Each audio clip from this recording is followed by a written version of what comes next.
కృపామయుడవైన మా పరమ తండ్రి, మరి ఒక దినాన్ని మీ కృపచేత మాకు దయచేశారు. మీ కృప ఎంత గొప్పదయ్యా! మేము ఇంకా బ్రతుకుతున్నామంటే అది మీ ఉచితమైన కృపే.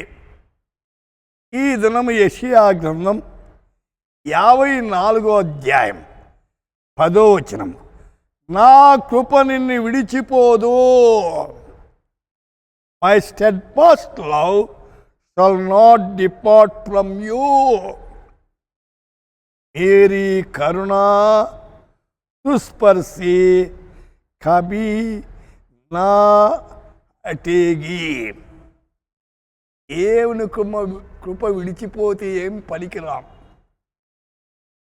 దేవుని కృప మనలో ఉండాలి.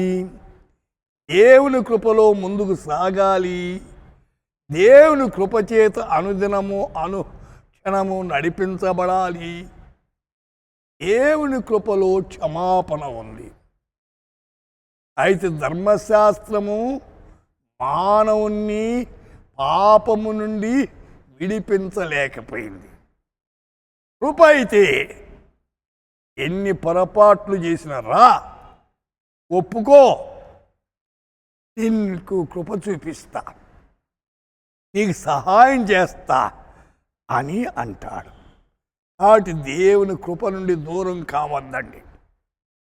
89వ కీర్తనలో 33వ వచనం, నా కృపను అతనికి బొత్తిగా ఎడము చేయను. అంటే దూరము చేయడట. దేవుని కృప మనకు దగ్గరగా ఉండాలి, సన్నిహితంగా ఉండాలి.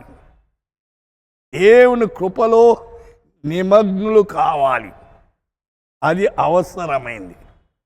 2వ సమూయేలు గ్రంథం 7వ అధ్యాయం 15వ వచనములో, నిన్ను స్థాపించుటకై నేను కొట్టివేసిన సౌలునకు నా కృప దూరమైనట్లు అతనికి కృప దూరము చేయను.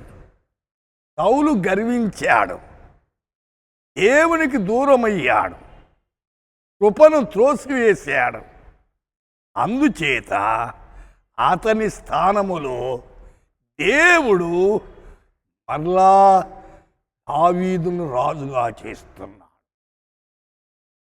కృపకు లోబడకపోతే ఎత్తేస్తాడు. రాజులైతేనేమి, మంత్రులైతేనేమి, ఎవరైనా సరే దేవుని కృపకు పాత్రులు కండి. వింటున్న శ్రోత, నీ కుటుంబము, నీ పిల్లలు, నీవు దేవుని కృప కిందికి రా. దేవుని కృపకు దూరం కావద్దు. నేడే దైవ కృపలో ముందుకు సాగండి. ప్రార్థన చేద్దాం. ప్రభువా, వింటున్న మా శ్రోతలు నీ కృపలో భద్రపరచబడి ప్రత్యేకమైన దీవెనలు పొంది అపవాదిని జయించి మీతో మిళితముగా ఉండి జీవించేదానికి ఈ దినమంతా కృప చూపించమని యేసు నామమున ప్రార్థిస్తున్నాము తండ్రి. ఆమేన్.